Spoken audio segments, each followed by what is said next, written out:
What's up, everyone? Thank you for checking out this video. My name is Garland Harris Jr. I'm a real estate developer and an architectural designer here in Houston, Texas, and the owner of Middle Housing Design Co. Today, I want to talk about project timelines.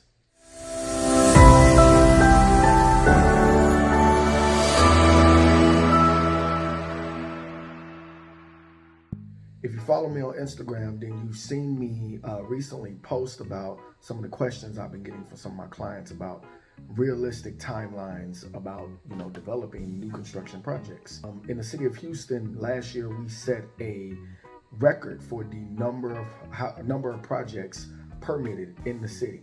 This increase in projects being permitted has led to longer permitting times. Before this boom in our area, before the pandemic, really, we were able to get residential permits in as little as 4 weeks. But lately, I've been seeing most of my projects have been taking at least 6 weeks just for the city to review them. We've been looking at seeing permits in about 3 to 4 months. So I wanted to make this video because I've gotten a lot of questions from clients. I think there's a lot of misinformation out there about the process of developing projects, and I also want to give people the pros and cons about it. So let's go ahead and jump into it.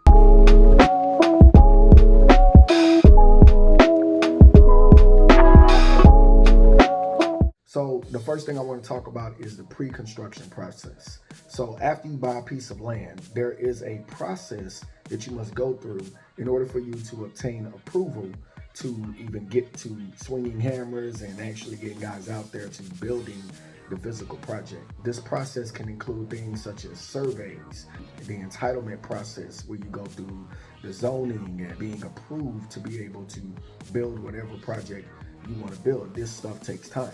When you're going through the entitlement process, you can look at that process from taking as little as 3 to on up to 9 months to almost a year.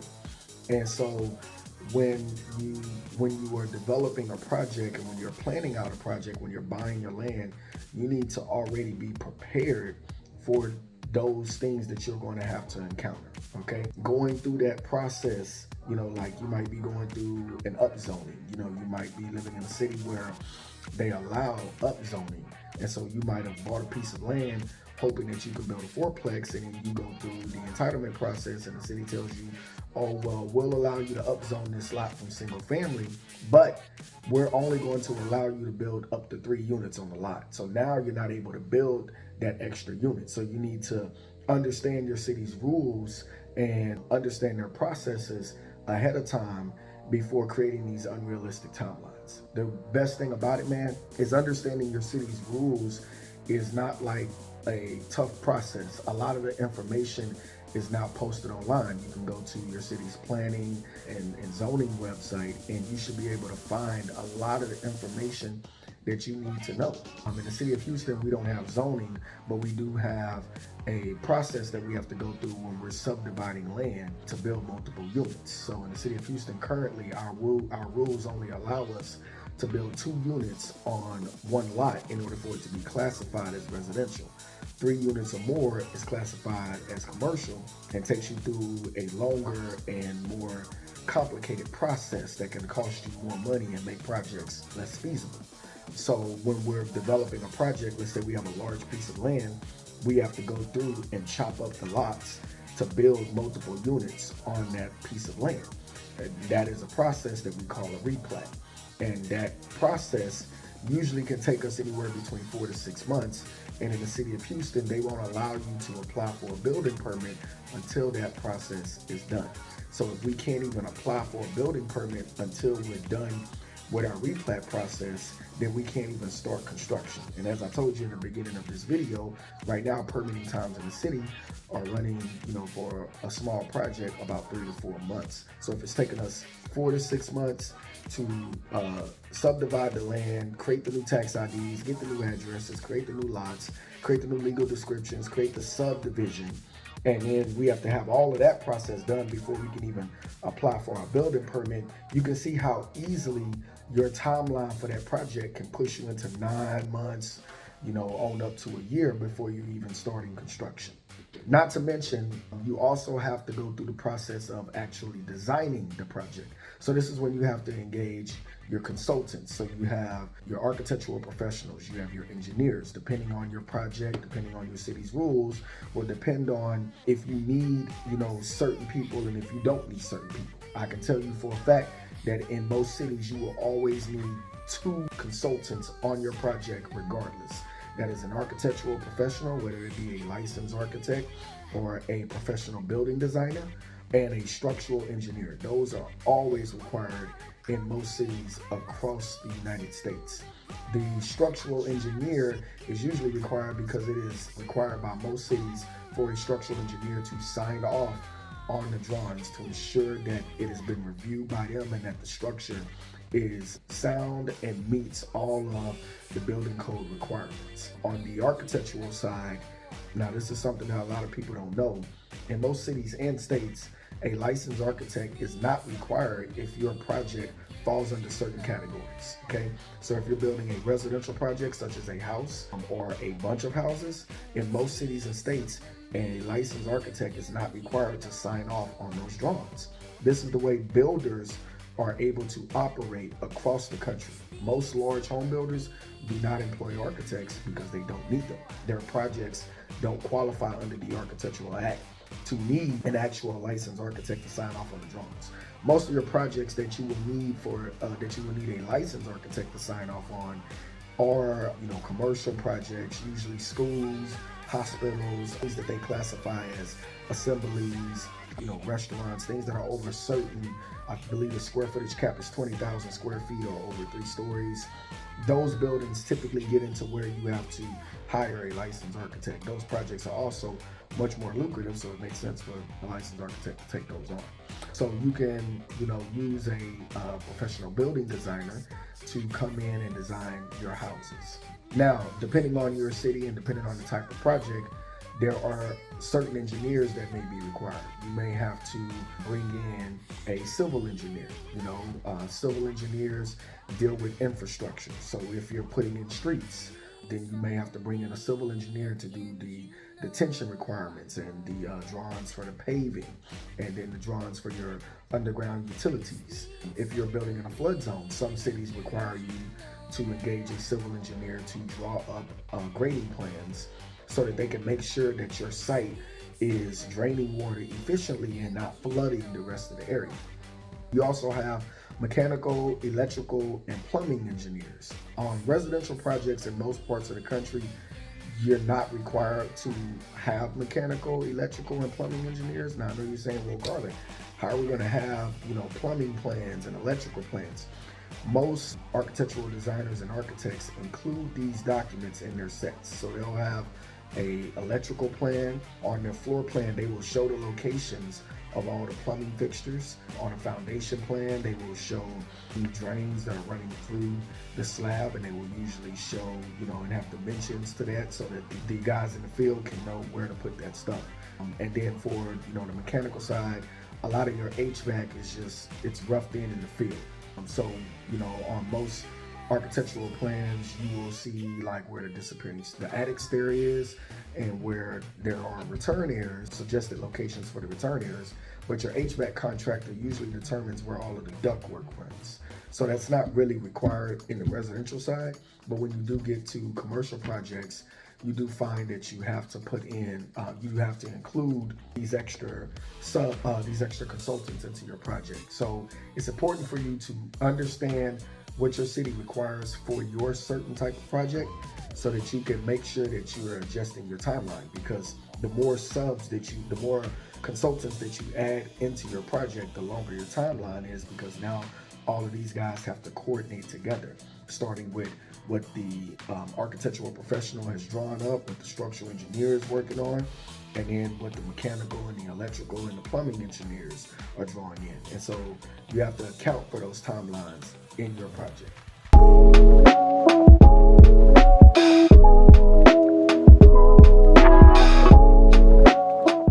Now let's talk about the construction process, all right?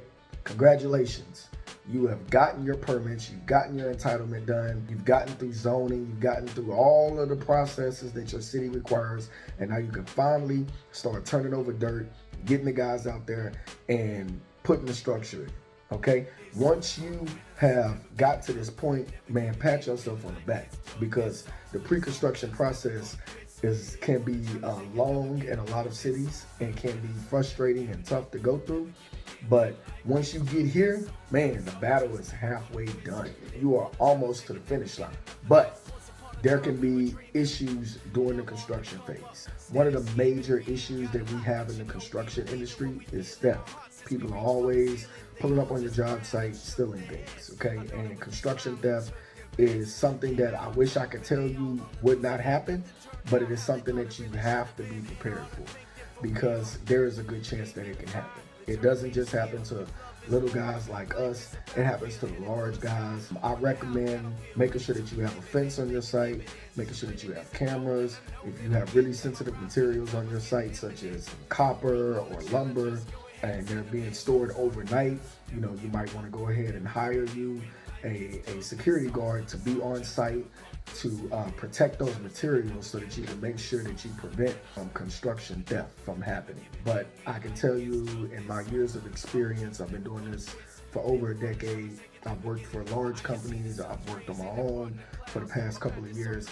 I can tell you, man, it happens to us all. Our last project, the day we got our windows, after our windows were delayed, the day we got our windows, somebody broke in and stole, 20 of our windows. I can tell you from other developers in the area, they told me about guys cutting holes in their roof, even with them having construction fences up and cameras, guys still finding ways to break into your site and steal stuff. It happens, okay? You need to be prepared for it.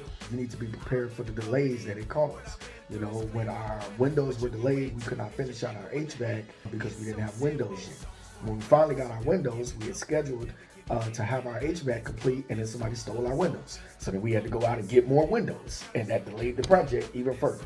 And that leads me into my next topic of delays during construction, material delays. Pandemic and the supply chain issues have caused a lot of different delays in material. But even before that, you could still have delays in material. There may be a material that is just, it becomes super popular and now it's delayed. The colored window frames that are black or bronze, there are longer lead times for those because they're in super demand right now. And so now it is a lot harder to get those window frames. Now it's easier for you to get window frames in white than it is for you to get them in black, but black is what a lot of people are looking for, is the current housing trend. So you need to be prepared for those delays. You need to make sure that in your preparing for your delays in your contracts with your contractor, if you are using a contractor and you want to stay on schedule, one of the best things that you can do is have incentives. Hey, look, if you guys can get this done and I'm giving you 6 months to get this done, but if you can get it done in 4.5, I will give you a bonus of X amount of money. But if you are delayed and we get outside of the contract time frame and we can prove that it is your fault, so there are things that can delay a construction that are, the contractor's fault, and then there are things that can delay the construction that have nothing to do with the contractor, such as weather delays. Here in the South, we deal with hurricanes a lot. Up north, you guys deal with, snowstorms. Sometimes, if you live in the Midwest, you deal with tornadoes. At the end of the day, if a hurricane comes through, we understand that our project is going to be delayed. There might be some damage that we have to repair, or we might have guys who might be stuck and can't get out to the site because there's damage in the city that needs to be repaired. So weather delays, extended rain times. We get a lot of rain in Houston. Sometimes we get these summers where it seems like it's raining every other day, and then sometimes we get these summers where we haven't seen a drop of rain in months and it's just super hot outside. So you need to be able to prepare for those things, okay? The other thing that can delay your project is city inspections, okay? I just told you guys in the beginning of the video of how long it's taking us to get through the permitting process. Once those projects are permitted and they start construction, now the city still has to come out and do inspections. So now that inspector has to go through that entire long list of projects that have been permitted. So your inspector you may schedule an inspection and you might not see your inspector for 2 weeks, but you can't move forward until your inspector comes out. Now, hopefully, I pray to God that you are living in a place where you do not have to experience long inspection times, but I am telling you to be prepared for it. Delays with your financing. There are some banks who pay out draws very quickly, and then there are other banks who take a long time to pay out a draw. That's one of the things that when we're negotiating with our lenders, we ask them, yo, how long does it take y'all to pay out?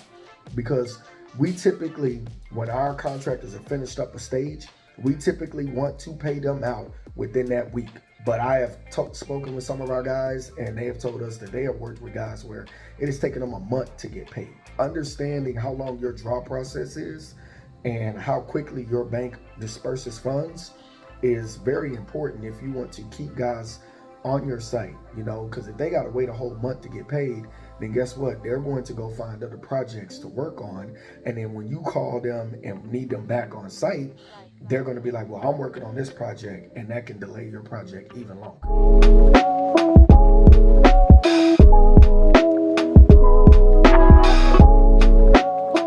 I had a question come in over the weekend. Someone was asking me about projected numbers and costs for construction. And I always caution people that the numbers I give you today are not going to be the numbers that you use to build with, because the process, as I just explained in this video, it could take you anywhere between 6 to 12 months before you're even turning over dirt. And so if you buy a piece of land today and you think that your numbers are going to stay the same in this volatile market that we're currently in, you are not being very wise. Now, I can tell you, before the pandemic, if we said we were building for $85 a square foot, if I said that today, 6 months from now, that cost was probably still the same. It didn't fluctuate the way it has since the pandemic hit. All right. So that is one thing that has led to a lot of uncertainty, and has led to us putting out disclaimers to people and telling them we cannot guarantee pricing, because material pricing was changing, labor is still changing, and so we still cannot guarantee pricing. But when I tell people that you should budget for 12 to 18 months to build a new construction project, and when I say 12 to 18 months, that is the worst case scenario. If you're building a very small project, there's a good chance that you could get that done in about 7 to 8 months. But you have to understand that even though it does take a little bit longer to build new construction projects, man, the returns on new construction projects are fantastic. You could really build a company. You could build a something that you could pass down to your children out of doing stuff like building houses. One of the last companies that I worked for before I started out on my own had been in business for over 90 years. And they only build in Texas, and they only build custom homes on lots that customers build to them. So they're not even going out and buying land and being a spec builder like what we are doing right now. They are waiting for people to come into their sales offices, purchase one of their plans to build on land that they already own. And they've been doing it for 90 years, y'all. 90 years in one state, just the state of Texas. They do not have any offices outside of the state of Texas, and they are growing and expanding. I worked for another home builder, a national home builder, who has since I left, I think expanded into like 15 more cities, and they have been building for over 60 years. I wanted to help others see the perspective in knowing that this isn't just something that you're just doing in the short term, because I have a lot of people who I see will turn down a project just because they're not going to make 100K. Okay, well look, you're not going to make 6 figures on every deal starting out, especially because this is an experience-based business. I can tell you right now, our first project, our LTV ratios were 65%. The next project we're getting ready to start, our LTV ratios have went up to 72.5%. And I know for a fact that when we start some of our other projects later on this year, our LTV ratios will probably be up in the 80s and probably be getting closer into the 90s. Okay, so when I say LTV, LTC ratios, that's your loan to value and loan to cost ratio. It's important to understand these things because this determines how much money you're going to have to bring to the table as a down payment. The lower your ratio, the more money you're going to have to bring. Now, the way banks work in the construction industry, they lend based off of experience. The more experience that you have, the more willing they are to lend you more money at a higher ratio. I have lenders who have told me that once we get to 100 homes, they will literally lend us 100% of the construction financing. So if I got a project where my construction is costing me $2 million, they're going to lend me the full $2 million to build the project, the construction. Now, the soft costs and the pre-construction, the land and all of that stuff is stuff that we would still have to come out of pocket for, or we would have to find investors for. But our construction lending would be covered under the construction loan, and it would be based off of our track record. When you are starting out, you do not have a track record.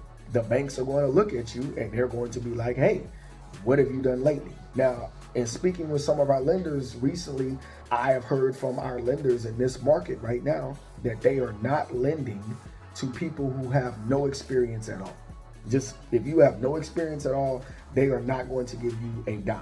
All right. So if you have that hurdle to overcome, how can you expect to make $100K on every deal, when this is an experience-based business? Now, you can overcome that hurdle by partnering with people who already have experience so that you can get your foot in the door and get your feet wet and get your experience up. But my main point is, if you can make $50,000 off the deal, do it. $50,000 is better than nothing. And while you're sitting around waiting for $100K to come in, you could already be building projects and having that experience to where now you're seeing six-figure returns because you're bringing less money to the table. You're getting better interest rates because you have a track record that you have proven that you can do this stuff. Because the banks, they already understand and know how hard it is just to get through the pre-construction process. And then they understand and know how much risk there is in the construction process. They know that there's theft. They know about all of the delays that we face. They know about the weather delays, the material delays. They know about issues with city inspections. They know about you not being able to get approval in the entitlement process. They know about you getting your plans rejected during the permitting process and finding out that you can't build the project that you presented to build. And so they're going to reward you for showing that you can get through that process and get something built. And they reward you by giving you better access to financing and funding. All right. And then not to mention, you'll get to a point to where you're not even bringing money into the deal because you have a track record. You'll attract investors who want to invest with you because they know that your project is guaranteed for success. But just because this is a long process does not mean that it's something that you shouldn't do. I know we live in a microwave generation. I know we live in an instant society where with the advances in technology and internet, we're so used to having things right at our fingertips. We can order a car and it'll be right at our door. We can order groceries and somebody will bring it to our house. Everything is instant. But real generational wealth is not built in a couple of months. Real money is not built over a couple of years. It's built over generations, fam. It's built over consistent daily work. And my prayer for you, if you trying to get into this, man, is that you will focus on the bigger picture. Don't focus on, I need to make $100K on this deal. Focus on, okay, all right, I'm gonna get this deal, I'm gonna make 60. That's gonna give me a track record. And then I'm gonna get better financing. And then I'm gonna be able to get better at this process. I'm gonna be able to get better deals on my land. I'm gonna be able to get better deals on my funding. I'm gonna be able to get better construction pricing. Because the more homes that you can give to build to a contractor, the better your pricing would be because you're guaranteeing work for them. If I can buy 10 acres of land and tell my contractor, hey, I'm building a 500 home community on this 10-acre tract of land, and it's going to take me 7 years to build all 500 homes. Then that means that my contractors have 7 years of guaranteed money. They're going to give me the best pricing because they know when they wake up in the morning, they ain't got to be looking for work. They ain't got to be like, man, where's my next check coming from?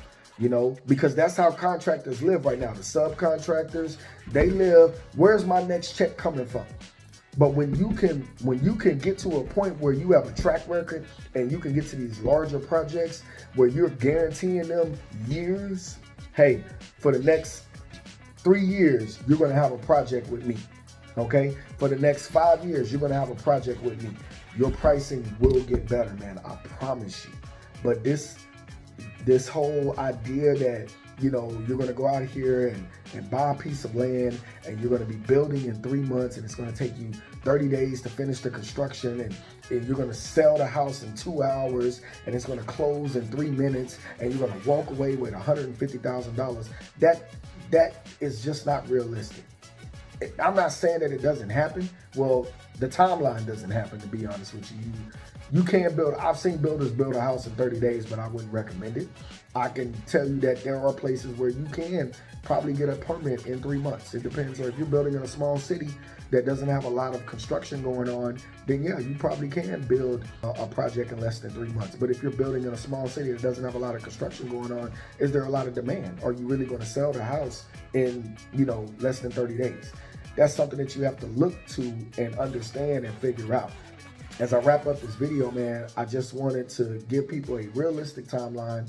You know, some of the questions that I see, I have to advise and help my clients see, like, yo, although this is a long process, you can't stop. You have to keep going, because what you can build coming out of this, you know, you might start out building residential projects, and then you might get into becoming an apartment developer. Maybe you start building shopping malls. Maybe you start building high rises. But it all starts with you building a track record and going from there. But you have to be realistic in your time frames and in your timelines, and don't get discouraged just because the project gets delayed or just because it's taking longer. See the bigger picture in mind.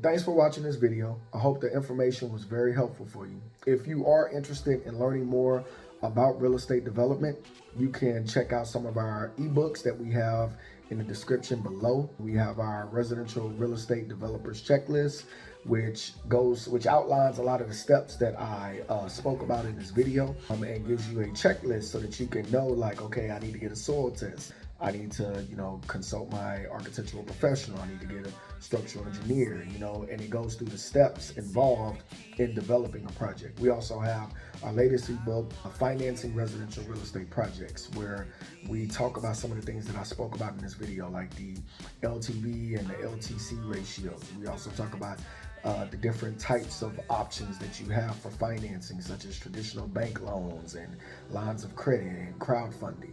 We also go through some of the risk and how you can mitigate those things. If you're interested in learning about real estate development in a boot camp style course, we have our e-course, the Neighborhood Developers Workshop, which is now available online for you to watch the recorded versions of the class, both classes actually. So over 10 hours of information on development, where we break down everything. We break down what is real estate development. We break down financing. I give you actual scenarios from projects that we are currently financing or have financed in the past. We go through design and land planning. You know, we talk about how you can take a piece of land and determine how many units you can put on it and what you want to do, and give those sketches to your architectural professionals and get them to sketch out your vision. And then we talk about all of the different exit strategies that you can profit from in developing real estate. You can also visit our website, middlehousingdesign.com, to look at some of the stock plans that we have. We have a bunch of pre-drawn plans. We're always adding plans. Every month we're adding new plans to the site. You know, you can start off with a stock plan. It can help you to speed up the process a little bit quicker by getting your design and your structural engineering done quicker from a pre-drawn plan, whereas instead of starting from scratch and costing you a little bit more money. You can also follow us on IG, Neighborhood Developer, and our Pinterest account, where we post a lot of helpful information on our Pinterest boards, and we also post some of the latest projects that we're working on. I thank you for checking out this video. I appreciate you for stopping by. I pray that you guys go ahead and hit that subscribe button, like, comment, let me know if you have any other questions. Peace.